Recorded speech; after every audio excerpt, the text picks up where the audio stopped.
KPBS On Demand is supported by Paint Care, offering households and businesses in California more than 800 leftover paint drop-off sites for recycling. Quantities of 100-plus gallons of paint may qualify for a large volume pickup. Learn more at paintcare.org. As San Diego enters the rainy season, do we have the water needed during the ongoing drought? I'm Matt Hoffman, and this is KPBS Roundtable.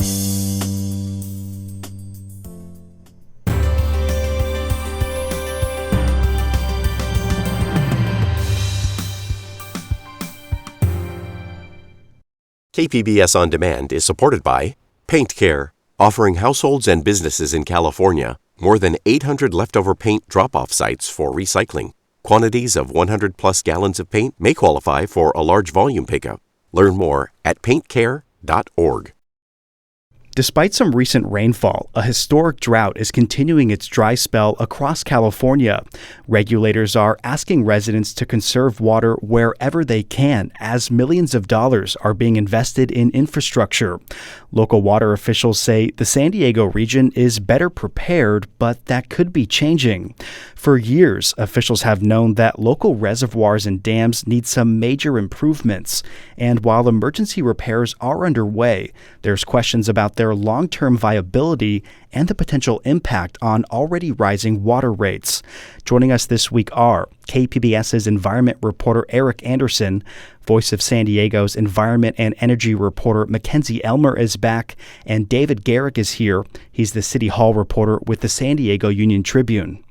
I want to welcome you all back to Roundtable. Eric, let's start with what's happening this week. We've had some recent rain, which you'd think would be a good thing during a drought, but it's creating some issues at one of the city's largest reservoirs. What's happening over at Lake Hodges, Eric? I mean, why is water being dumped instead of being stored?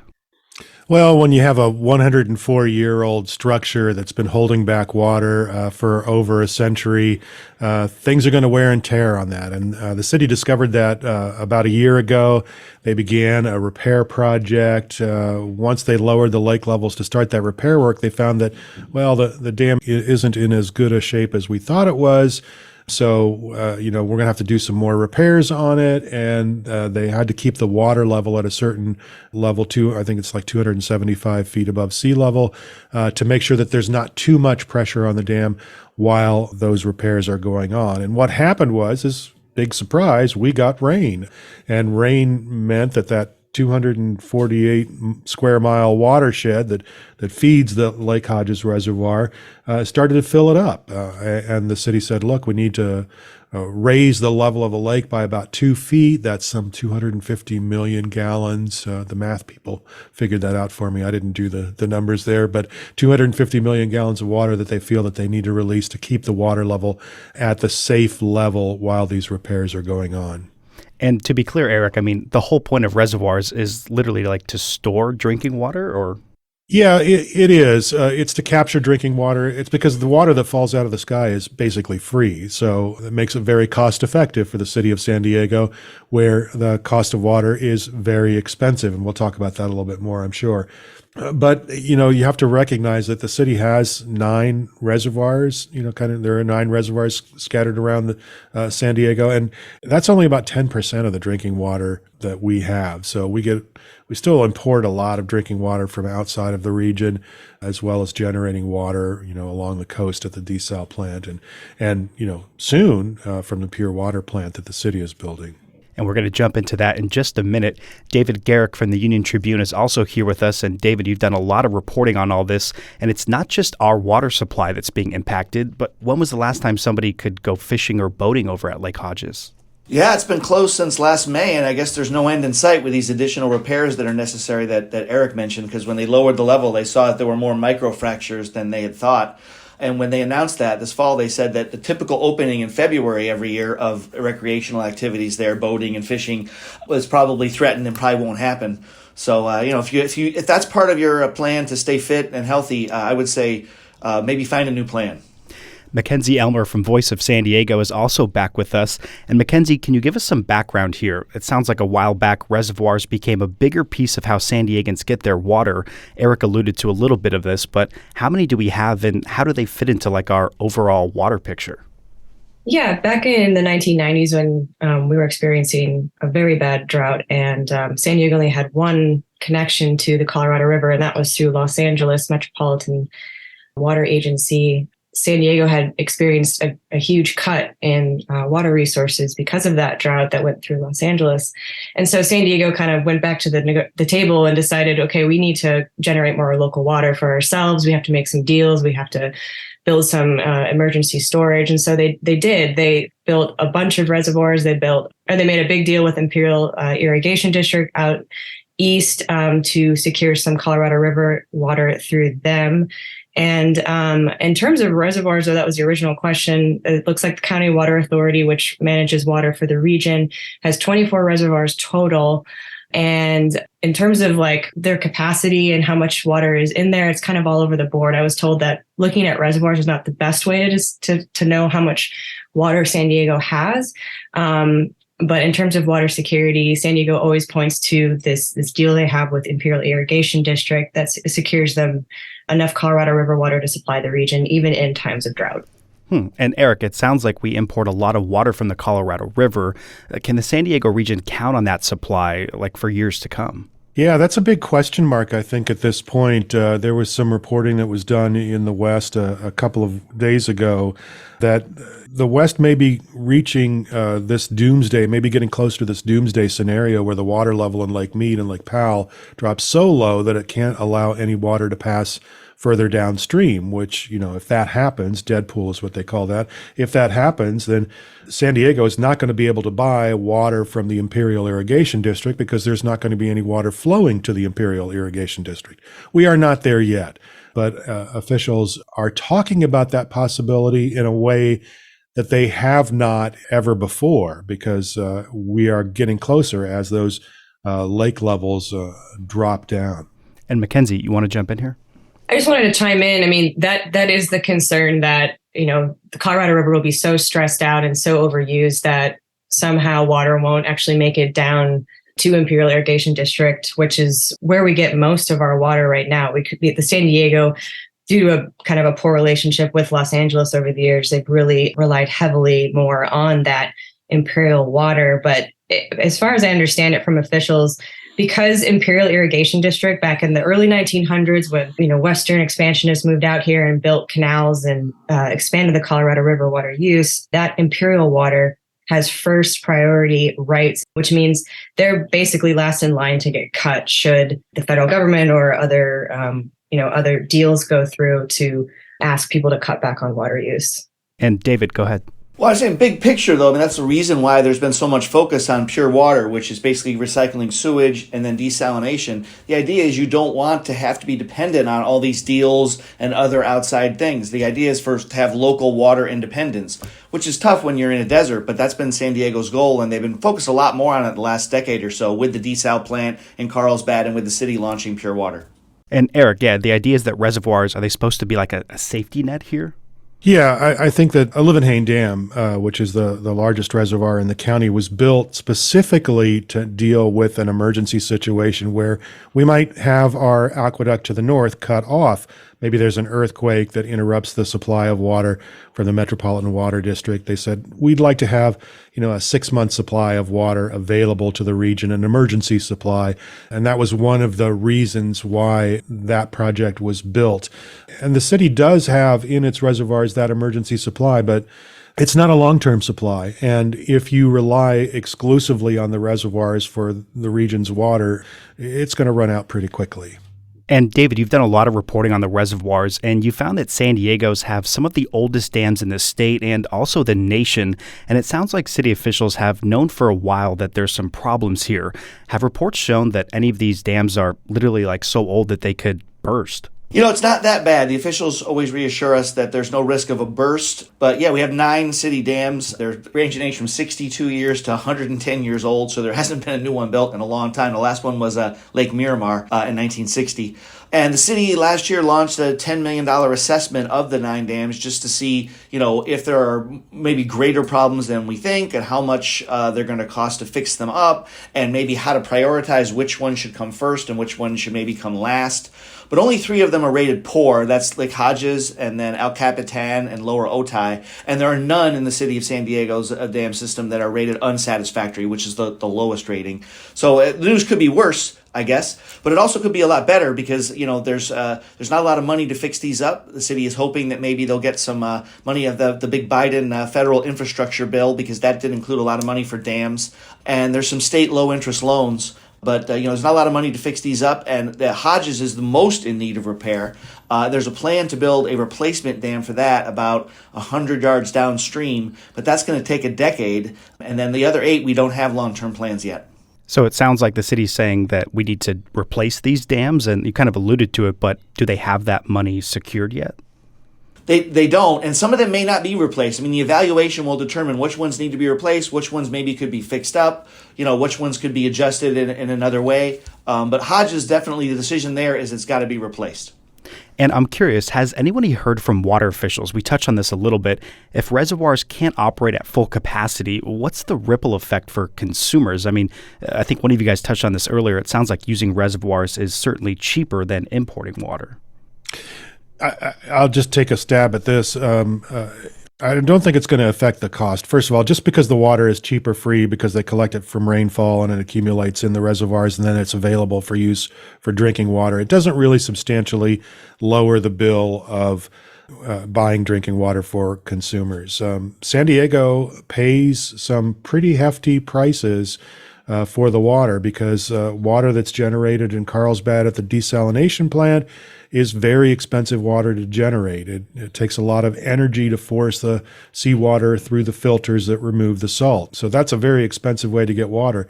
The water that we import is also very expensive water. The deals with the Imperial Irrigation District are escalating water prices over time. Not only do we get a little bit more water from them, but the price of that water per acre feet, which is a measurement that the water agencies use, the price of that water goes up as well along the life of that contract. So water is not going to be getting any cheaper, and there's not enough capacity in the local reservoirs to kind of offset the cost for consumers.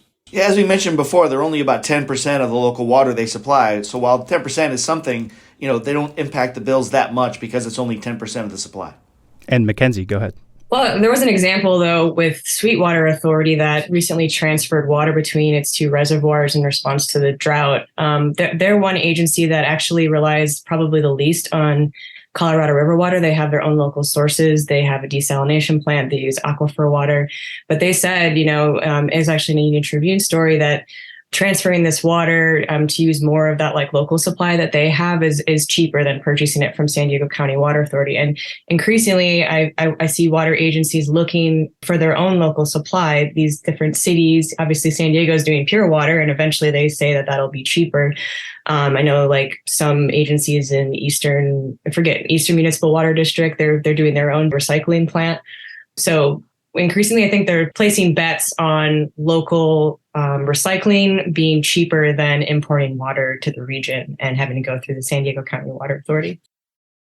KPBS On Demand is supported by UC San Diego's Art Power, presenting cellist Joshua Roman, performing from his album Immunity, alongside music by J.S. Bach and more, Sunday, June 22nd at UC San Diego's Epstein Family Amphitheater. Reserve your tickets at artpower.ucsd.edu. You're listening to KPBS Roundtable. We're taking a closer look at the state of water in San Diego. Our guests this week are Eric Anderson from KPBS News, Mackenzie Elmer from Voice of San Diego, and David Garrick from the San Diego Union Tribune. Eric, you had a story back in May where you spoke with an official from the San Diego County Water Authority, and his quote sort of stood out to me. He was saying, even though we may be positioned better than the rest of the state, it's never okay to waste water, especially now. But isn't that what's being done when these millions of gallons are being dumped from the reservoir? Is it just going to waste, or? Matt, we prefer you not look behind the curtain at this point, and just kind of ignore that. The thing about back in May, right? California was already getting word that we're going to have another drought condition that's going to extend through this water year. And local officials, had been investing billions in their water supply network over the last 15 or so years. And they were, kind of puffing their chest out a little bit and saying, look, we've got plenty of water here in San Diego. It's not a concern. We have enough water, even if the drought continues, to supply water to the region for 5 years. But that was kind of a message that was a little bit discordant with what we were hearing from the state of California and Governor Newsom, who was calling for water use restrictions in metropolitan areas. And one thing that they said, they kind of acknowledged that it's never okay to waste water. They were, continue to have their water conservation pleas and turf replacement programs. But, I think a little of that was bragging by the San Diego County Water Authority. I hope they don't get mad at me for saying that. But recognizing the investment that they had been made in specifically for a time like we're going through now. And Mackenzie, some of your reporting reveals that costs to import water, like from places like the Colorado River, have almost tripled. But also your reporting reveals that San Diegans are actually using less water compared to just a few decades ago. So do we know why residents are essentially paying more for less? This all goes back to the fact that the actual water itself doesn't really cost anything. It's all about the cost to get it here. So because, we're in a coastal desert with no real water sources for ourselves, with the growing city, we have to import it all from the Colorado River, and we have to generate it from the ocean. We have to pay for all of that infrastructure to do that. And so those costs continue to rise, especially with inflation, with all the fixes that David and Eric were talking about to things like the dams. So that kind of upkeep cost is really what continues to push the price up. So San Diegans did and have cut their water use. They used to use, I guess in 1990, 235 gallons of drinkable water per day. And by 2021, San Diegans cut that almost in half to 130 gallons per day.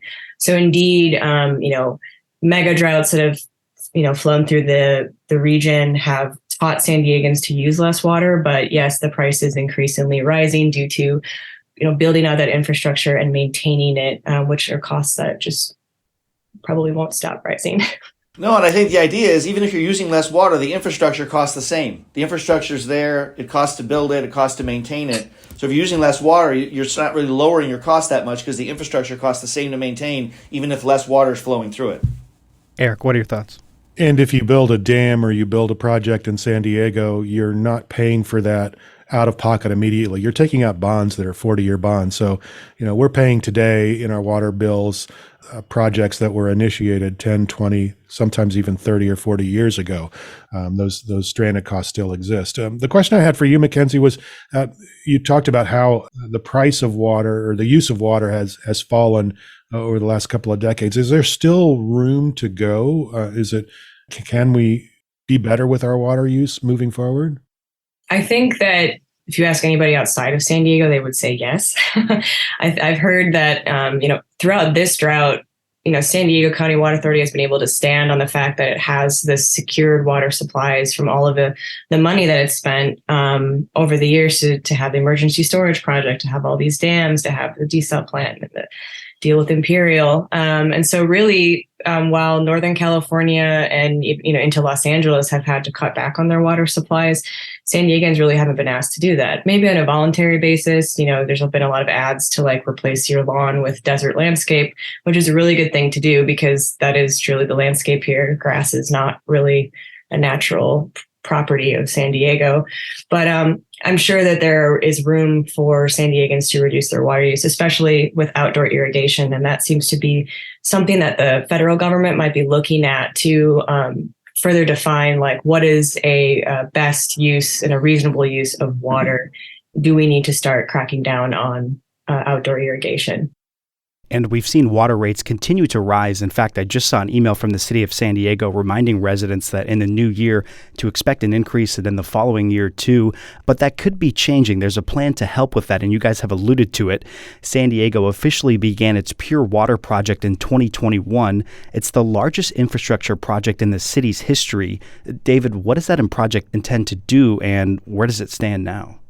They're building phase one right now. There's pipeline being laid, through much of northern San Diego, University City, and Claremont, and there's a giant recycling plant that's being built in Miramar, and then Lake Miramar and Scripps Ranch is getting ready to store that water. So there's a lot of work being done. Phase one is the high-flying construction part of it.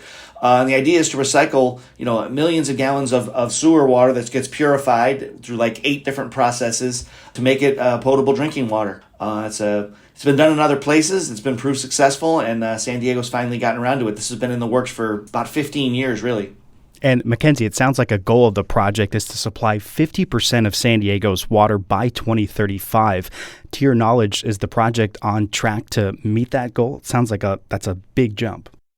Well, yeah. And actually, as San Diegans conserve more water, that number continues to rise, right? Like I think the city was saying maybe 40 to 45%. And then with recent numbers being updated about how much less water San Diegans use, then the city could say, oh, actually, we could supply 50% of our water. Yeah. Actually, Mackenzie, I think it was 1/3 when it got approved. It was okay. 1/3. Thank you. Because of what you said, though, people are using less water. So, I mean, went from 1/3 to a half. By the time it's actually complete, maybe it'll be 3/4. Maybe. And I mean, David, you're kind of the expert on really where the progress is with the Pure Water project. But I know that there was a big problem where a sewage pump had maybe you can talk about that. No, there's been a million problems. I mean, just this week, the city lost a lawsuit with SDG&E about how they have to move their utilities to help make pure water happen, and those are just costs that keep getting pushed onto the ratepayers. But yeah, it's been a nightmare. There was a problem with labor about whether the city was going to do a project labor agreement, and then the one you're talking about is in the Marina area. There was this basin that they were going to be, basically a pump station, and they could not get it to stop flooding, So now they have to build like a bathtub around this thing. It's going to cost at least $20 million. I mean, it's good that they came up with a clever fix, but all these costs just keep adding to the end price tag for pure water, which, it's unfortunate, but the city wanted an independent water supply, and that's what they're going to get. Eric, earlier we mentioned that San Diego was doing better than other neighboring counties and initially saw less water restrictions than like Los Angeles or even Orange County. Is that still the case? Yeah, we haven't been forced to curtail the use of water in San Diego. It's been kind of gentle reminders from water officials. It's been gentle reminders from City of San Diego officials. But if you're, dead set on using as much water as you can, there's no stick out there right now. And that's something that could change as the drought deepens, both in the West, where the Colorado River has an impact, and here in California, where the state water supply, state water project has an impact. Mackenzie, our region is still in some drought restrictions or recommendations, maybe. I remember seeing things about watering lawns and washing cars. Are people supposed to be doing or not doing certain things right now? Well, first of all, you should never wash your car in your driveway. That's just like bad environmental practice, because all of the crap from your car will flood into the ocean drain and pollute the region. But that aside, yeah, the city of San Diego has, like, as far as I understand it, kind of like this permanent drought restriction in place. So you can go to their website and read about, what you should and shouldn't do. Someone maybe can fill me in, but last I heard there were restrictions in terms of like when you should water your lawn or when you can water your lawn after a rain. So like that triggers some kind of, you need to wait X amount of hours before you can water your lawn. I think the other thing is that each city or water agency has their own drought conservation plan. So they kind of, based on the larger drought components, that triggers different restrictions based on where you live. So it can get a little complicated. But as far as I know, there's no, drought police walking the streets and ticketing people for washing their car in their driveway or something. So. And as we wrap up here, a question for everyone. Where do you all see this developing, or what are you looking for moving ahead here? And Eric, we can start with you.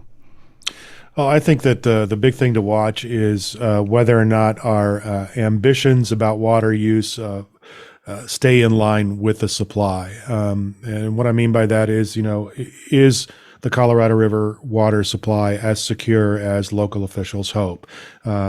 Is the trade-off of generating extra water from the ocean at the Carlsbad desalination plant, is that trade-off worth the environmental impacts that are in place there?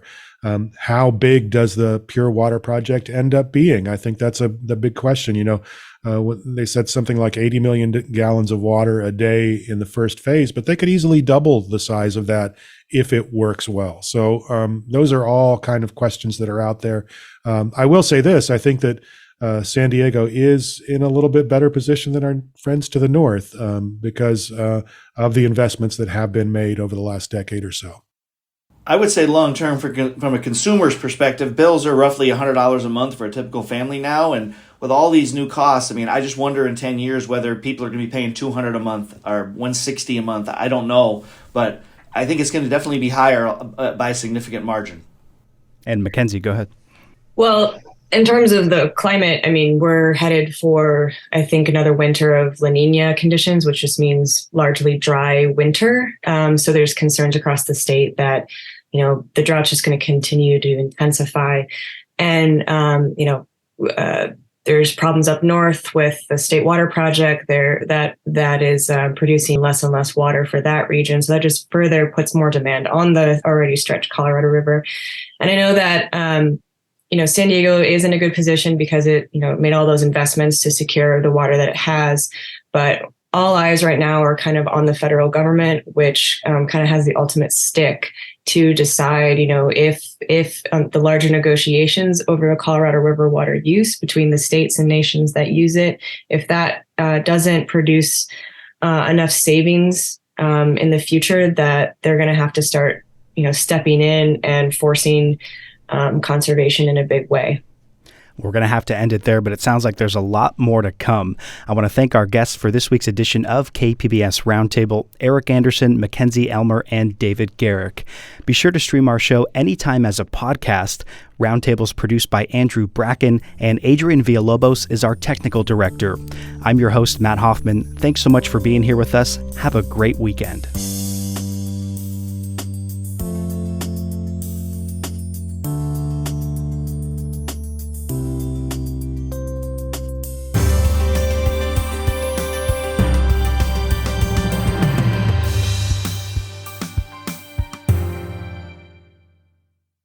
KPBS On Demand is supported by Paint Care, offering households and businesses in California more than 800 leftover paint drop-off sites for recycling. Quantities of 100-plus gallons of paint may qualify for a large volume pickup.